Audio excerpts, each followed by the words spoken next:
السلام علیکم ناظرین، زه یم فرمان الله ملیزی او تاسو وینئ MNN نیوز.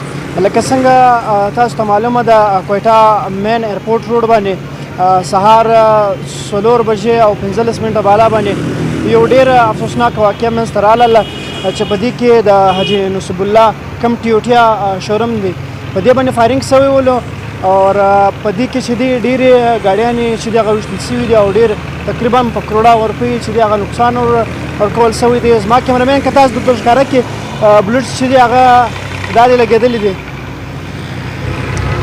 دا ځای ته بلوټس لګېدلي دي او هلته مخ ته چې کوم لګېدلي دي دا ټول هاخوا ته دننه چې دی کوم ګاډیانې ولاړې دي د کروڑه روپۍ ګاډیانې دي، دا ټولې چې دي دا ویشتلې دي. چې د وخته د حاجي نصیب الله کوم کازوی چې دی د موږ سره ولاړ دی. السلام علیکم. وعلیکم السلام. څنګه یې شب؟ سره ول خو خپل نوم راوښوئ. منم صدیق الله خان. که دا راته ووایه سهار 4 بجې خواته سی په شوروم باندې یو ډېره افسوسناکه واقعه اوس په دې باندې فایرنګ وسولو، آیا دا تربلګلوي سیستم دی، قبایلي جنګ دی، څنګه کیسه وله، څنګه فایرنګ وسو، څوک کم کسان وو؟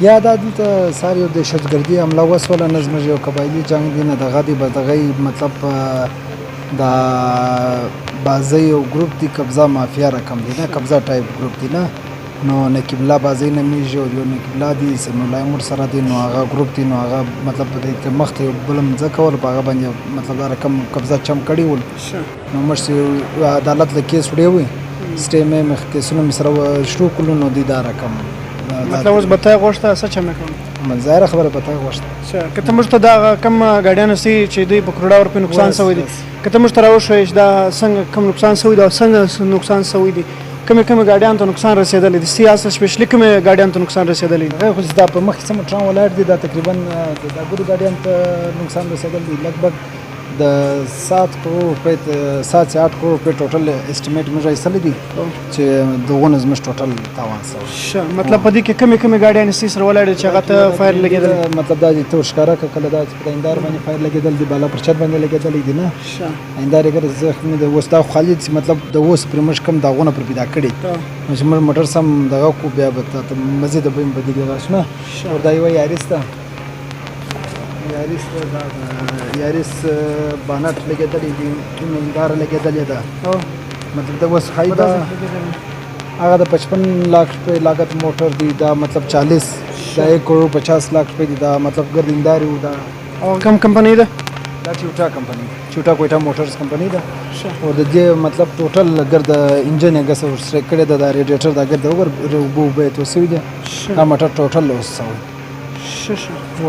اور دا مخکې ریوو ده، ریکو ده، دا ریکو هم ټوټل مطلب ډیمیج شوی ده، د هندارې او دا بانټ دا ګول ګول نشانونه مش کړي دي، په دې باندې ګولۍ سلپ شوي دي، مطلب د دې بانټ هم دغه شوی، او دا بله ریوو کې هم ګولۍ هم لګېدلي، دا ګرد دا بله ریکو کې هم ګولۍ هم لګېدلي، مطلب الموست موږ په دغه کې څه موټران ولاړو ګرد د ګولیانو څخه خراب شوي، مطلب ګولۍ هلته لوړې هم لګېدلې دي، که زه ورته وګورم هلته لوړې هم ګولۍ لګېدلې بالا هندارې باندې و. دا ګره شاته دفترانو دا هندارې خالي مطلب د لګبګ د 80-90 लाख روپۍ د هندارې لاګت یې دا ګرې مات شوي. نو ستاسې چکدار نه ولو چې چکدار په موقع ولو، نو بیا چکدار فایرنګ کړی نه کړی؟ چکدار په فایرنګ نه دی کړی، دا هغوی موټر تیر سلو اور بس بریسټ یې وکړي اور سات سات پسې روان کنټینیو روان، مطلب موټر کې راغلی و د سپین کلر موټر کې ولو، نقیب الله و، بازۍ و، سمیع الله بازۍ و، اور یو بل سعید بازۍ و، آی تھنک سو. نو په دې کې کوم جاني نقصان خو به نه رسېدلی؟ یا جاني نقصان وسه. کور ودان ډېره مننه چې تا موږ ته خپل قیمتي وخت راکړي، چې دا وخت فرمان الله ملیزي ته اجازت راکړي.